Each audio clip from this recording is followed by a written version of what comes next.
love the channel and find it useful in becoming a happy retiree. Subscribe today.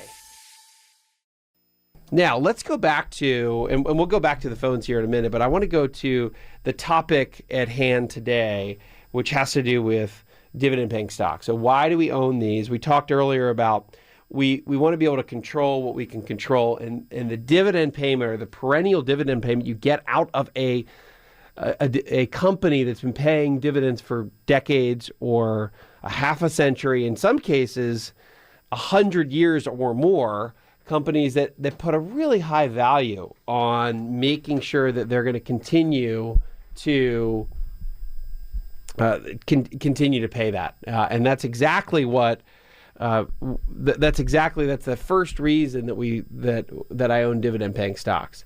The next question here, or the next area that I think is important, is that the goal of every investment is to, again, maximize your rate of return within your risk parameters, right? So not everybody needs a 15% rate of return or a 20% rate of return. Many of us are happy with, hey, give me 6.5 or 7.5% without a ton of volatility, and I'm happy with that.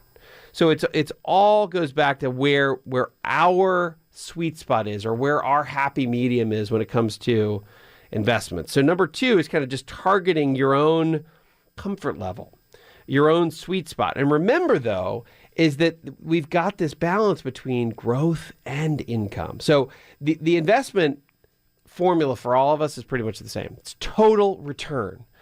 I want to grow my money from in any way I can, but really it just comes down to two areas. We get growth. The value of our shares can rise. The value of our bonds can rise or fall, and we get income. So the formula is total return equals growth plus income. And most investors hone in on the growth piece of that equation. Buy a stock today for 10, I want it to go to 20 or 30. And they don't focus in on the income piece. But the income is a huge component of the equation. As long as a dividend paying company doesn't hit a disastrous speed bump or run into a brick wall, then they're going to continue to pay that measured level of income, and also at the same time have the underlying share price grow. And that's getting a nice balance between those two areas, growth and income. Number three, dividends, and I've said this before here on Money Matters, but dividends don't lie. Dividends do not lie. Consistent dividend payments are a sign that a company, usually, most of the time, they're a sign that a company is in solid financial health. And there's a lot of wisdom behind this quote, dividends don't lie, that's been around for a long time. Think about all the funny monkey business a company can do when it comes to their earnings. They can recategorize expenses. They can take advantage of tax changes or the tax code, which is extraordinarily complex. They can figure out ways to disclose various financial transactions. And all of those practices lead to, in the middle of earnings season, like we are today, we've had about close to 100 companies report, and we pay attention to those earnings, but they're muddy. And there's a lot of ways the CFO of a company can take advantage of the tax code in a very legal way to show what a company is earning, and earnings drive the market.